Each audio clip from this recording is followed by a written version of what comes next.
ایسی گھریلو لڑکی کو دیکھا ہے جسے شادی کے بعد بھی غیر یقینی زندگی گزارنی پڑی۔ میاں والی کے علاقے قمر مشانی کی رہائشی رقیہ اپنی 4 بہنوں میں دوسرے نمبر پہ تھی، جبکہ اس کا ایک ہی بھائی تھا جس کا ذہنی توازن بدقسمتی سے درست نہیں تھا۔ رقیہ کا باپ ایک غریب محنت کش انسان تھا اور اسے اپنی بیٹیوں کی شادی کی فکر لگی رہتی تھی۔ رقیہ نے جس ماحول میں آنکھ کھولی تھی وہ بالکل دیہاتی ماحول تھا، چاروں طرف کھیت کھلیان اور مال مویشی۔ رقیہ اور اس کی بہنیں تعلیم سے محروم رہ گئی تھیں۔ اس کی وجہ یہ تھی کہ رقیہ کا باپ جو محنت مزدوری کر کے لاتا تھا وہ اتنا کم تھا کہ اس میں بچوں کی پڑھائی نہیں ہو سکتی تھی۔ رقیہ سارا دن گھر میں رہتی اور گھر کے کام کاج میں اپنی ماں کا ہاتھ بٹاتی رہتی تھی۔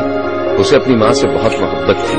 جب وہ اپنی ماں کو رات دن کام کرتے دیکھتی تو اسے احساس ہوتا کہ عورت کی زندگی کتنی محدود ہو گئی تھی، صرف گھر کی 4 دیواری ہی اس کی دنیا تھی۔ رقیہ کا بھی جی چاہتا تھا کہ وہ مردوں کی طرح گھر سے نکل کر کام پر جائے، باپ کا ہاتھ بٹائے، لیکن گاؤں کے سخت ماحول کی وجہ سے وہ گھر سے باہر قدم نکالنے کا سوچ بھی نہیں سکتی تھی۔ اسے مردوں کی زندگی پر رشک آتا تھا جو آزادی سے اپنی زندگی گزارتے ہیں اور جب جی چاہتا ہے اپنی مرضی سے کہیں بھی آ جا سکتے ہیں۔ کبھی کبھی اس کے دل میں خیال آتا تھا کہ اگر وہ لڑکی کے بجائے لڑکا ہوتی تو آج اپنے ماں باپ کا سہارا بنی ہوئی ہوتی۔ رقیہ کی ماں کا انتقال ہو گیا تو اس کے باپ نے اس کی ایک جگہ شادی کر دی جہاں وہ خوش و خرم زندگی گزارنے لگی۔ رقیہ کے باپ نے قمر مشانی کے رہائشی ایک نوجوان سے اپنی بیٹی کی شادی کر دی۔ رقیہ کی شادی کے لیے اس کی ماں نے جو جہیز تیار کیا تھا وہ بہت ہی معمولی نوعیت کا تھا، مگر رقیہ ہنسی خوشی اپنے سسرال چلی گئی۔ رقیہ کا شوہر بھی ایک محنت کش انسان تھا اور اسے اپنی بیوی سے محبت تھی۔ رقیہ اور اس کے شوہر کے درمیان ہم آہنگی تو تھی، لیکن شادی کو 1.5 سال گزر جانے کے باوجود رقیہ کے ہاں کوئی اولاد نہیں ہو سکی تھی اور رقیہ کا شوہر اولاد نہ ہونے کا سبب اپنی بیوی کو سمجھتا تھا۔ ادھر اولاد نہ ہونے کی وجہ سے رقیہ بھی پریشان رہنے لگی تھی۔ دونوں میاں بیوی کے درمیان اب ذرا سی بات پر جھگڑا بھی ہونے لگا تھا۔ رقیہ کی طبیعت بھی خراب رہنے لگی تھی، خاص طور پر اس کے پیٹ میں شدید درد محسوس ہوتا تھا۔ رقیہ کا شوہر بھی اسی کی طرح سادہ لوگ دیہاتی تھا۔ اپنی بیوی کا علاج معالجہ کرانے کے بجائے وہ دیسی ٹوٹکوں سے کام چلاتا رہا۔ میاں بیوی کے درمیان اب ذرا سی بات پر جھگڑا ہونے لگا تھا اور نوبت یہاں تک پہنچ گئی تھی کہ رقیہ کا شوہر اس سے دور رہنے لگا تھا۔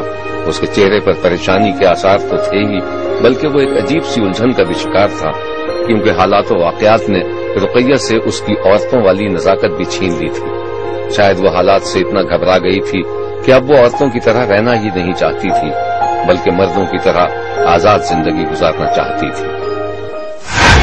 ایک روز کا ذکر ہے کہ رقیہ اور اس کے شوہر کے درمیان کسی بات پر سخت لڑائی ہو گئی۔ وہ اپنے شوہر سے لڑ جھگڑ کر اپنے باپ کے گھر آ گئی۔ رقیہ شوہر سے لڑ جھگڑ کر گھر آئی تو اس کے باپ نے اسے بہت سمجھایا کہ وہ شوہر کے پاس واپس چلی جائے، مگر رقیہ اپنے شوہر کے پاس جانے کے لیے تیار نہیں تھی۔ اب وہ اپنے باپ کے گھر میں رہ کر اپنے ذہنی معذور بھائی اور باپ کی خدمت کرنے لگی۔ چولہا ہانڈی سے لے کر مویشیوں کو چارہ ڈالنے تک کا کام خود کرنے لگی تھی۔ کبھی کبھی وہ برقع اوڑھ کر گھر سے باہر بھی نکل جاتی اور دکان سے سودا سلف لے کر لوٹتی۔ حیرت ناک طور پر رقیہ کے گھر آنے پر اس کے شوہر نے کوئی احتجاج نہیں کیا تھا، بلکہ ایسا لگ رہا تھا کہ جیسے وہ اس کے جانے پر بہت خوش ہو، گویا کوئی بلا اس کے سر سے ٹل گئی ہو۔ اب رقیہ کی زندگی کا اور کوئی مقصد نہیں تھا، وہ صرف اپنے ماں باپ اور معذور بھائی کے لیے زندہ رہنا چاہتی تھی۔ اس کے پیٹ کا درد روز بروز شدید ہوتا جا رہا تھا اور اس کے باپ کی سمجھ میں نہیں آ رہا تھا کہ اس کی بیٹی کو کون سی بیماری لگ گئی تھی۔ ایک روز رقیہ کے پیٹ میں شدید درد اٹھا، اسے اسپتال لے جایا گیا جہاں ڈاکٹروں نے ایک عجیب انکشاف کیا۔ رقیہ کو پیٹ کے شدید درد کے بعد اسپتال لے جایا گیا تھا جہاں اسے داخل کر لیا گیا۔ ڈاکٹروں نے رقیہ کے طبی معائنے کے بعد بتایا تھا کہ اس کا آپریشن کرنا پڑے گا۔